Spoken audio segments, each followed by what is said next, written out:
Ei, ei, mané. Você acha que o seu som é bom? Sente a pressão, neném.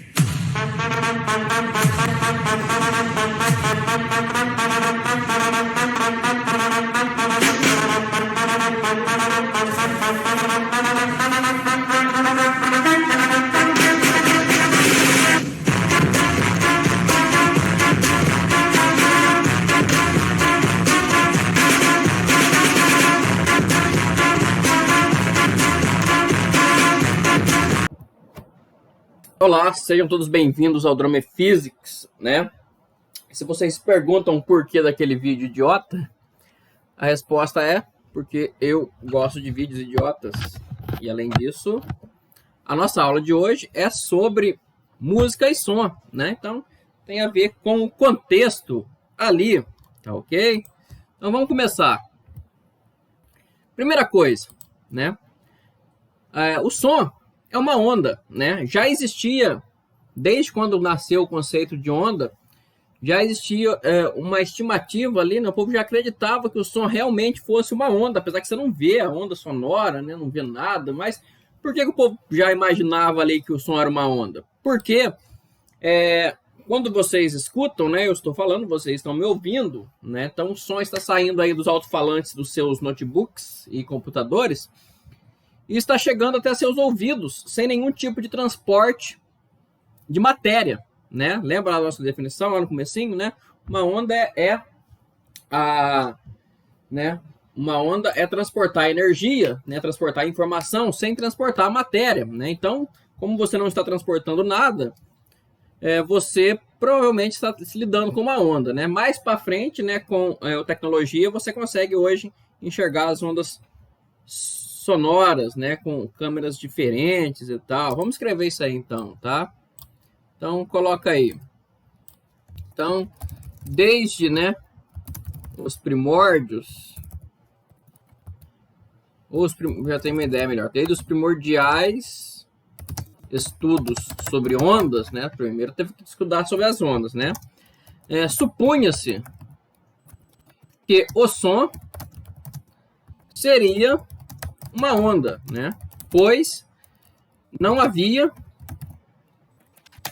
transporte aparente de matéria, né? Então, vai naquela definição antiga, né?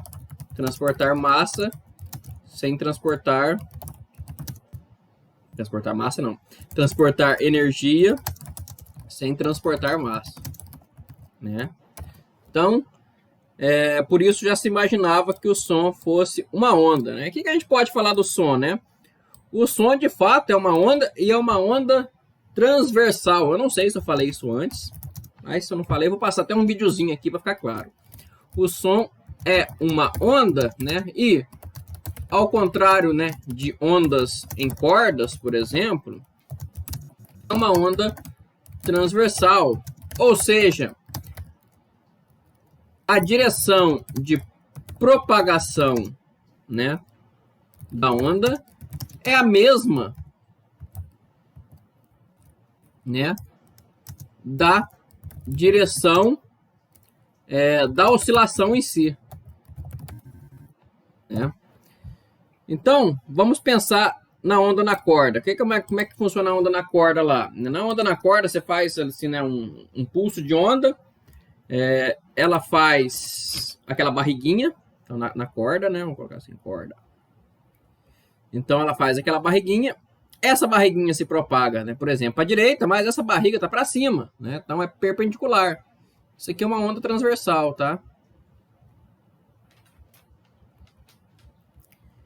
O som é parecido com o dominó. O que acontece, né? Vamos pensar, é parecido com ondas na mola também, né? Então, por exemplo, você comprime a mola aqui, a mola fica comprimidinha, né? Aqui a mola volta a ficar espaçada. Essa parte comprimida aqui vai caminhar para a direita, né? Ou seja, a oscilação está nessa direção aqui, né? Direita e esquerda, e ao mesmo tempo ela vai caminhando assim, ó, tá? Então, essa é uma onda longitudinal. ok? Vamos ver um vídeo aqui da USP, né? Então é selo Carl Sagan, né, de qualidade, né, que é da USP, é bastante confiável, explicando isso, né, com uma mola de verdade, que a mola também, se você bater nela de lado, ela também vira uma onda transversal, e lá nesse vídeo a gente vai poder analisar as duas coisas, tá ok? Nesta demonstração, usaremos uma mola conhecida como slink, que é uma mola comprida do tipo helicoidal feita de aço. Com esta mola, poderemos ver a formação de uma onda. Quando esticada sobre a mesa, a mola pode transmitir uma perturbação através dela, e esta perturbação que se propaga através da mola é chamada de onda. A onda é energia em movimento, ou seja, uma perturbação propagada e que não deve ser confundida com um meio de propagação. Uma onda é chamada de longitudinal quando o sentido de vibração da perturbação está na mesma direção de propagação da onda, como podemos ver na mola slink. Encolhendo e soltando a mola rapidamente, podemos ver um pulso se propagando através da mola, cuja direção de vibração será a mesma da direção de propagação desta onda. Outro exemplo deste tipo de onda, chamado de onda longitudinal, é a onda sonora. O som se propaga por meio da vibração do ar na mesma direção da sua propagação. Há também as ondas do tipo transversal, que ocorrem, no caso desta mola, quando a perturbação é feita na direção perpendicular ao seu comprimento. Para isto, basta darmos uma batida com a mão na lateral da mola. A perturbação provocada irá se propagar através da mola com a direção de vibração perpendicular à direção de propagação da onda. Além disso, podemos visualizar outro efeito. No instante em que esta onda transversal se reflete na outra extremidade, ela muda sua fase. Ou seja, se antes da reflexão esta onda se propagava com o ventre do lado esquerdo, após a reflexão ela retorna com o ventre do lado direito, e vice-versa. Em nosso cotidiano, há vários outros exemplos de ondas transversais em que podemos observar essas propriedades e características, como as ondas na superfície da água, as ondas numa corda de violão ou as ondas eletromagnéticas. Bem bacana, né? Então, agora que a gente já viu que o som é uma onda longitudinal, né, vamos tentar explicar mais ou menos como é que ele funciona. Vamos pensar que você vai bater num gongo, né? Sabe o que é um gongo? É aquele instrumento chinês, né? Um negócio de metal gigante, assim, que você bate com uma marreta, né? Tem uma bola na frente, né? Tem na música Bohemian Rhapsody do Queen, bem no finalzinho, né? Se você nunca ouviu o gongo na música do Queen, você ouviu a música errada. E se você não ouviu a música do Queen, você está ouvindo música de maneira errada. Também tem na música Set the Control for the Heart of the Sun, do Pink Floyd, na versão Live at Pompeii, tá? Busca lá que vale a pena. Então, vamos supor que eu bater no gongo assim, né? Vamos olhar o gongo de lado, né? Então, o gongo de lado seria mais ou menos assim, ó. Então, quando eu bato nele, né, eu vou fazer esse gongo oscilar, né? Então, o gongo tá aqui assim, né? Então, eu bato nele, ele vai ficar fazendo assim, ó. Ele vai oscilar desse jeito aqui, mais ou menos, tá ok? Então, vamos colocar aqui em azul, né? Tipo assim, a oscilação máxima em relação ao eixo de simetria aqui dele, né? E vamos colocar em vermelho qual que seria o ponto mínimo da oscilação dele aqui. Seria isso aqui, né? O que eu quero dizer com isso? Tá aqui, então ele vai chegar até aqui, esse é o máximo, ele vai voltar até aqui, esse é o mínimo. Então ele vai ficar oscilando entre um máximo e um mínimo ali, tá? Quando ele expande, ele vai comprimir, tá? As moléculas de ar que estão aqui na frente, né? Então as moléculas estavam aqui, então ele vai empurrar elas aqui. Então isso aqui vai causar um aumento da pressão, melhor dizendo, antes disso, vai causar um aumento da densidade, né? Porque você vai estar empurrando as moléculas ali, então vai aumentar o número de moléculas ali na frente. Esse aumento da densidade causa um aumento da pressão, né? PV igual a nRT, né? Então vai aumentar o N, então aumenta o P. se tem um aumento da pressão aqui, né? Então, logo aqui perto do gongo vai ter uma pressão maior do que lá na frente. Existe um gradiente de pressão, né? Pressão daqui maior do que lá, né? A gente já viu em fluidos que isso provoca uma força, né? Então, isso vai empurrar essa oscilação, né? Então, vai bater, que bate na da frente, não tem, na verdade, é o transporte de massa, né? Porque sempre tem uma coisa na frente para bater, igual um dominó, né? Digamos assim, né? Ou várias bolas de boliche, uma na frente da outra. Então vai bater uma na outra. Então, você transmite a informação, tá ok? Depois, quando ele volta, o que vai acontecer quando ele voltar? Quando ele volta, né? Vai diminuir a densidade, né? Porque tinha as molequinhas ali, né? Então você aumenta o espaço, então você tem um espaço maior. Quando ele chega no ponto mínimo ali, em vermelho, então causa uma zona de rarefação, né? Porque o ar ali fica mais rarefeito, né? Como o ar fica mais rarefeito, o ar subjacente ali, que estava em cima e embaixo do gongo, né, ocupa esse espaço, tá? Então ele ocupa esse espaço e na hora que o gongo empurra de novo, na hora que o gongo faz assim de novo, ele expande de novo, ele causa uma nova compressão e empurra essa rarefação original para frente também.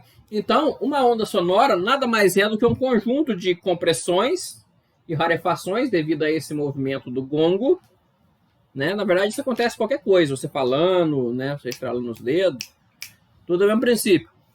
O gongo é mais simples de visualizar. Então, devido a esse movimento do gongo, isso cria compressões, rarefações que se propagam, né, no ar, né? Então, o ar é o meio de locomoção dessa onda, igual as ondas na corda se propagam nas cordas, a onda sonora se propaga no ar, né? E também se propaga nos líquidos e nos sólidos, né? Mas aqui no ar, assim, o exemplo é bem fácil. Vamos botar uma figura aí para ilustrar isso. Então, né, está aí, né, nosso desenho da onda sonora, né? Com... Ops, é esse aqui que quero clicar.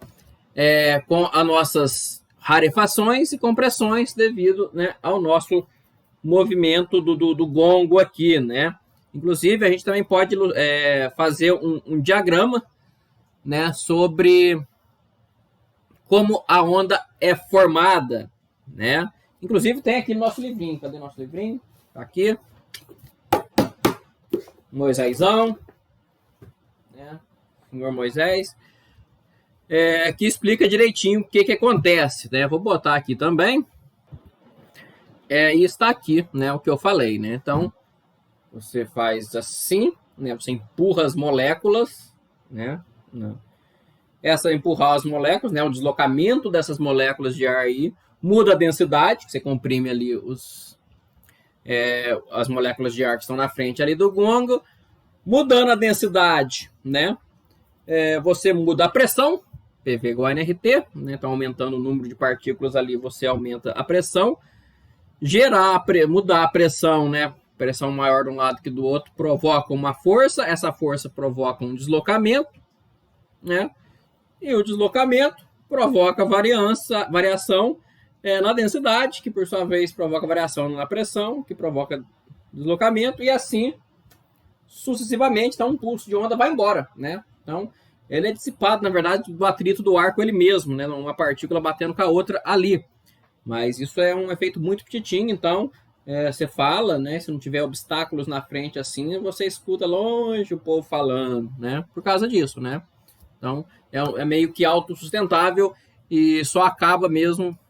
Primeiro que a onda é esférica, depois a gente vai ver, então a intensidade dela realmente diminui com a distância, né? E o segundo ponto é que tem atrito, né? A gente vai ver como a intensidade da onda pode ser calculada, tá ok? Vamos escrever agora aí velocidade do som, tá? Então, como que se calcula a velocidade do som, tá? Então, por esse diagrama aqui, né? Aqui já está meio que falando a resposta dá pra gente, né? Só tem que tomar cuidado com as unidades, né? Então, quando a gente, né, aumenta a densidade, isso provoca uma variação na pressão, Então, a velocidade do som está totalmente relacionada com isso. Como varia a pressão em relação à variação da densidade, tá? Só que aí vai dar velocidade ao quadrado, né? Então, a velocidade do som ao quadrado, né? Ela é a variação da pressão em relação, né, à densidade, né? Então, P é pressão, ρ é densidade, quilograma, né? Pode até colocar aqui, né? Isso aqui é pressão, Pascal, né? E ρ é densidade, ou seja, quilogramas por metro cúbico, tá? E, né? No ar aqui, quando a gente fala o som, como é que ele se propaga no ar? Ele se propaga de maneira adiabática, né? Vamos escrever até isso aí, né? O som, né? Nas condições do dia a dia, o som se propaga de maneira adiabática, né? Faz muito sentido, não há troca de calor, né? Não há troca de calor, não há energia externa atuando, né? Então, é uma propagação adiabática. E na propagação adiabática, né, a pressão, ela pode ser dada, né, pode botar uma igualdade aqui, né? É igual a um coeficiente qualquer, chamado de B, vezes a densidade elevada a gama, né? Gama é o índice adiabático, né?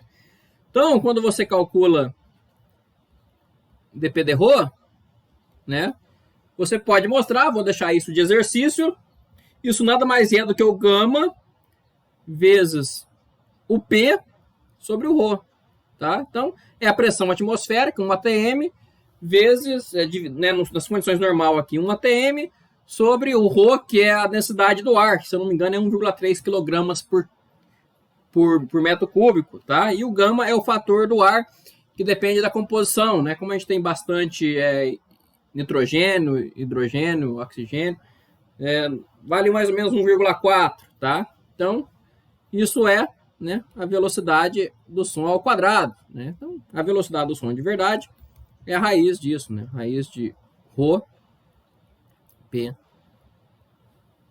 ou melhor, gama, pressão sobre ρ, né? Então, eu quero que vocês demonstrem isso aqui, né? Não isso aqui. Ops. Não esse que eu circulei. Demonstre essa equação aqui. Tá? É muito fácil. É só você pegar esse P aqui, derivar e brincar um pouquinho, né? Então, vamos demonstrar isso aqui. Sabe quanto tempo vocês vão gastar para fazer isso aqui? 10 segundos. Mas é extremamente importante para vocês aprender a manipular a matemática, tá ok? Tá? Então, essa é a forma da velocidade, né? Então, a velocidade do som nada mais é do que, né, velocidade do som nada mais é do que variação da pressão em relação à densidade, só que na raiz. Beleza? E no dia a dia, né, como eu falei, se você jogar aqui um ATM, jogar a densidade de 1,3, dá mais ou menos 340 metros por segundo, tá? Todo som se transmite nessa mesma velocidade, desde que você mantenha a densidade e a pressão, tá? Então, não importa se o som é grave, se o som é agudo, se o som é alto, se o som é baixinho, todos eles são transmitidos exatamente na mesma velocidade, né? Novamente, dependendo apenas da pressão. Se você subir muito, você diminui a velocidade do som, né? Porque você diminui a pressão, né? Mas a compensação também você diminui a densidade. Então, tem que fazer um cálculo ali, né? Mas em dias mais quentes, por exemplo, né? Então, o som se propaga mais rápido, né? Por quê? Porque quando está mais quente, né, você aumenta, você tem uma expansão térmica ali e diminui a densidade. Então, o som se propaga mais rápido em dias mais quentes que em dias mais frios. Vamos falar agora um pouquinho de música, instrumentos musicais, né? E vamos diferenciar 3 coisas: intensidade, altura e timbre. Tá? O que a gente chama de intensidade é o que a gente está acostumado a chamar de volume do som, né? O som está muito alto, abaixa aí. Isso é a intensidade do som, né? E também da música, né? Então a intensidade está o que a gente chama comumente de volume. Vamos escrever isso aí, né? Então, a intensidade... Ops.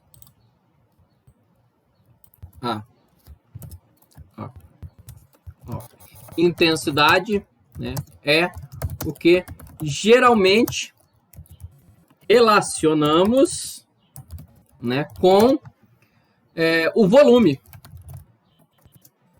né, do som, né? Então, isso é intensidade. Então, se a gente pegar uma onda harmônica, vamos pegar o mais simples possível, tá?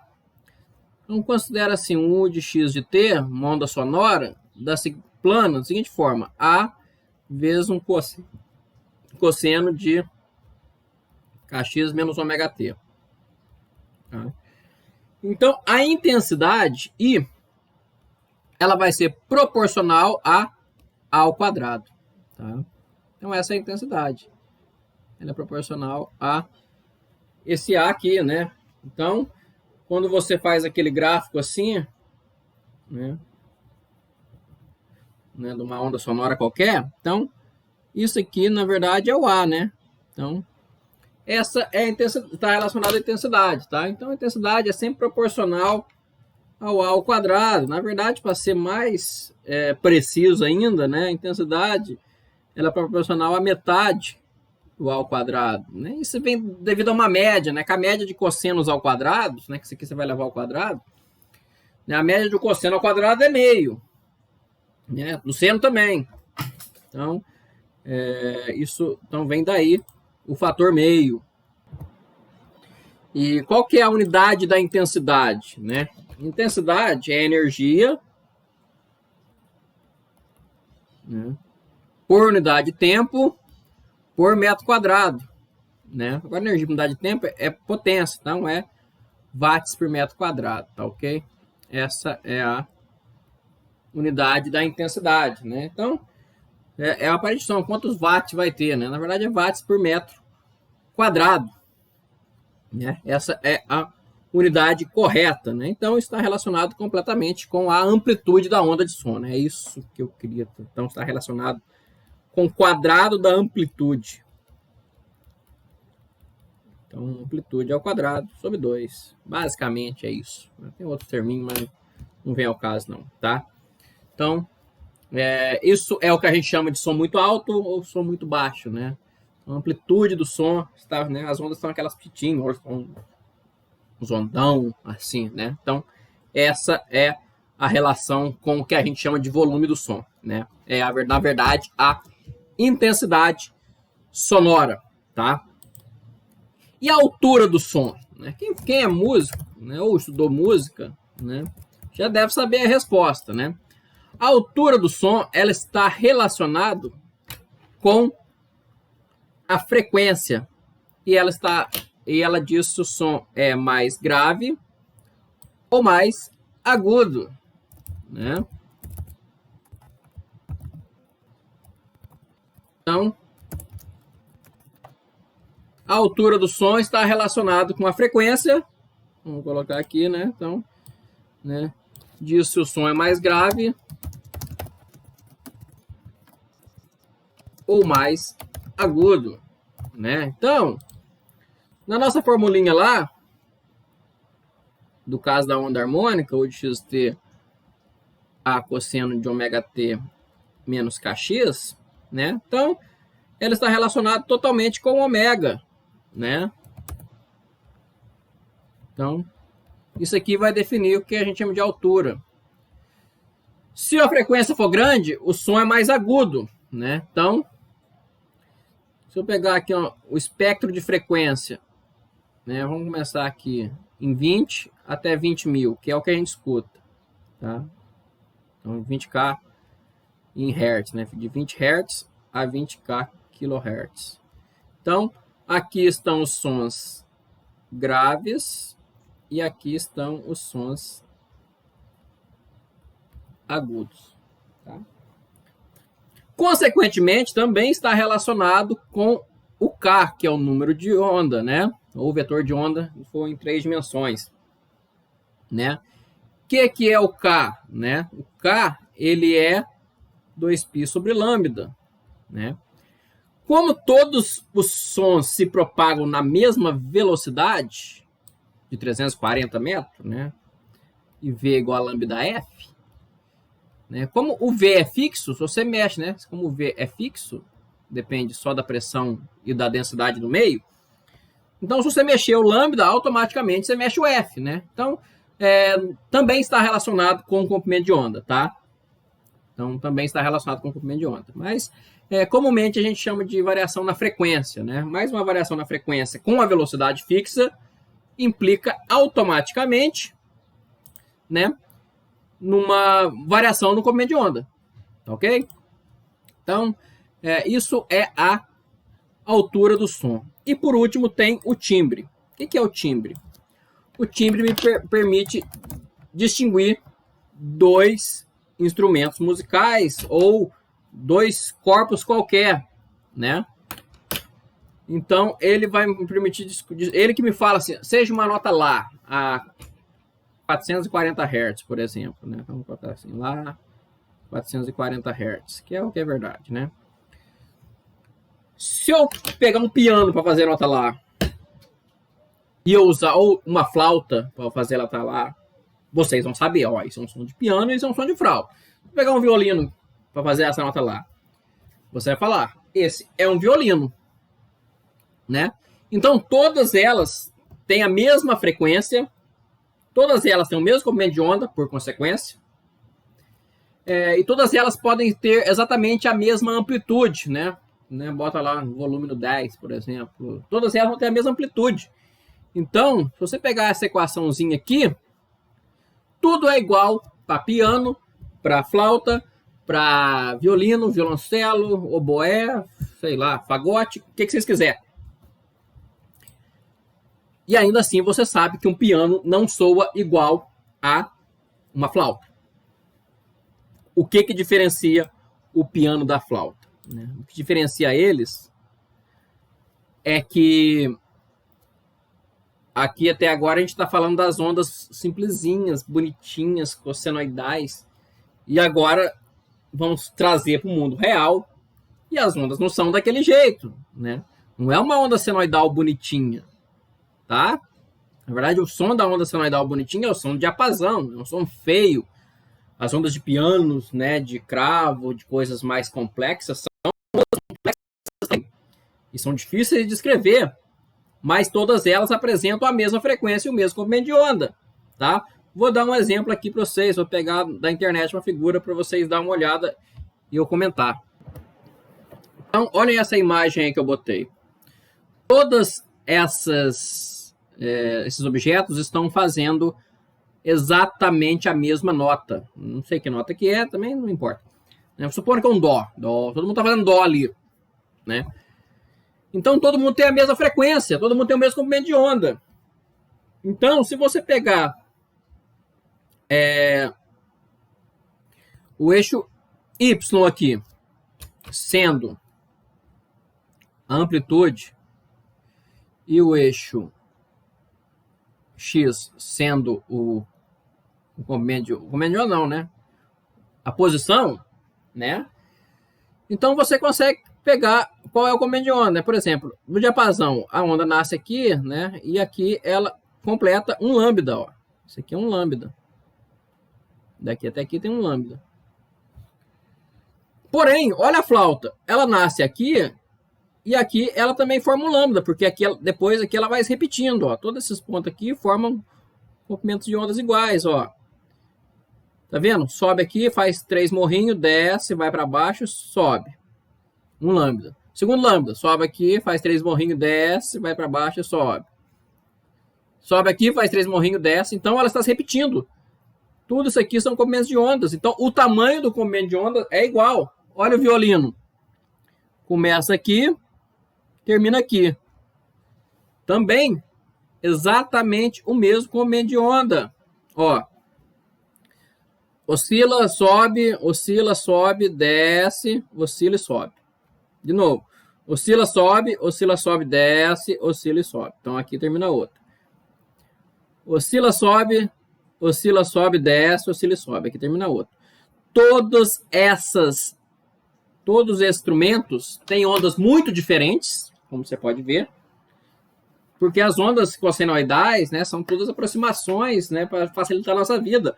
O mundo real não é assim. O mundo real tem coisas desse tipo, né? Então, não é fazendo o seno e o cosseno, não são as únicas maneiras de expressar ondas de mesma frequência e mesmo comprimento de onda.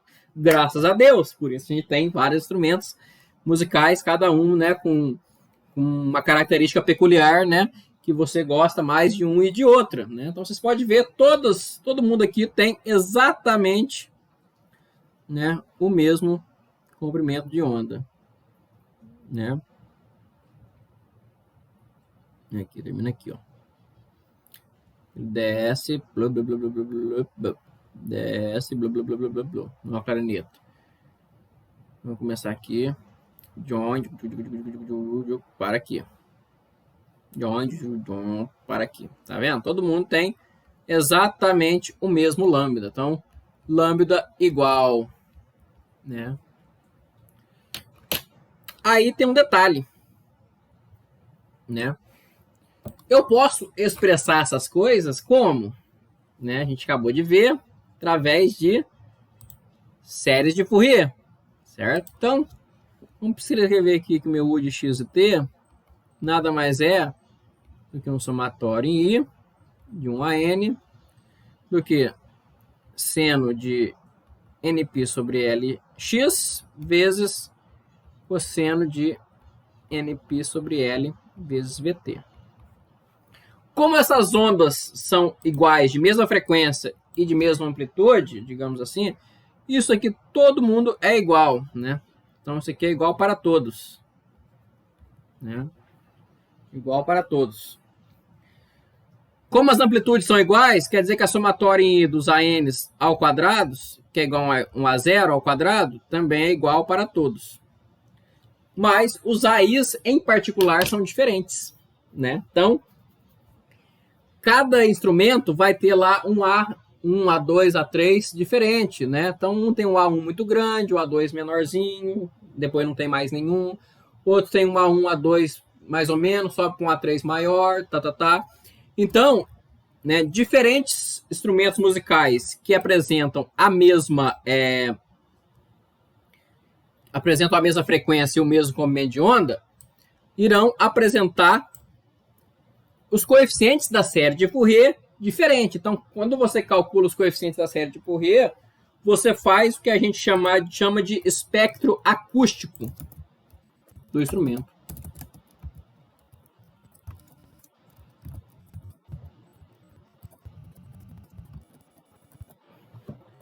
Tá? Então, cada instrumento tem o seu próprio espectro acústico, ou seja, ainda que essa parte aqui na frente seja igual para todo mundo, né, os senos e cossenos, e os n's, e os p's e os l's, né, tudo isso aqui tem que ser igual, porque aqui está relacionado K, né, e aqui está relacionado o ômega, né, aqui é Kx e aqui é ômega t.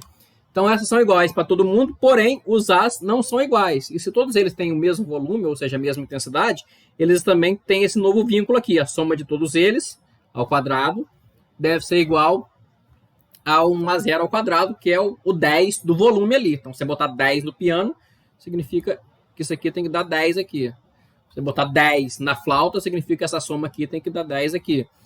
Né? Tá ok? Então, você tem o que a gente chama de espectro acústico, tá? Vou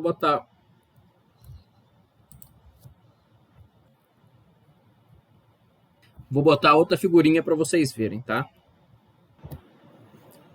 Aí o espectro acústico de cada instrumento, né? Então a primeira coisa que eu quero que vocês notem aí é que todos eles aqui, ó, tem o mesmo, esse T é o período, né? Todos eles têm o mesmo período. Período é o inverso da frequência, então todos eles têm a mesma frequência. Então isso aqui tudo é a mesma nota.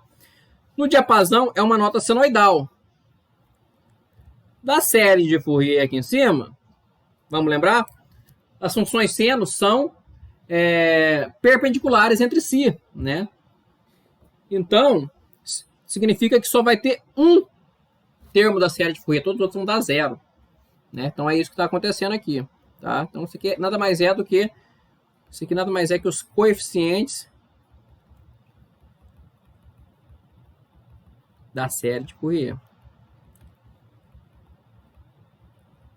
Né? Olha o violão. O violão tem essa forma esquisita aqui, ó, mas ela se repete exatamente no mesmo intervalo de tempo, ou seja, mesma frequência, mesmo comprimento de onda. E olha como é que fica o espectro acústico do violão. Né? O primeiro é petitinho, depois tem um grandão aqui, depois desce, sobe, vai ficando cada vez menor. Né? Na verdade, é uma característica para a série convergir, que os ANs sejam sempre menores, não que seja menor que o anterior, né? Mas né, se você andar 10, 20 ANs, eles devem ser maior que 10, 20 ANs para trás. Né? E finalmente aqui o clarinete, ó, isso aqui parece um pouco um cosseno, então ele tem só alguns termozinhos, né? Parou aqui no quinto, depois já os outros são insignificantes, né? O oboé, ó, essa forma esquisita, ó, tá aqui os séries de Fourier dele, ó. Então esse é o espectro acústico dos instrumentos, né? Então cada instrumento tem. Isso aqui também está relacionado com os modos normais de vibração. Ah, isso é importante, né? Quase que eu esqueço, né? Então o espectro acústico também está relacionado com os modos normais de vibração e seus harmônicos, né? Lembra dos modos normais de vibração? O espectro acústico está relacionado com os modos normais de vibração. Né? Então, o primeiro é o estado fundamental e o segundo é o segundo harmônico, terceiro harmônico, quarto harmônico, etc. Mesma coisa. Né? Cada um dos harmônicos é um coeficiente da série de Fourier. Né? Então, vou botar isso também, isso é muito importante. Então, cada harmônico, né, a contribuição de cada harmônico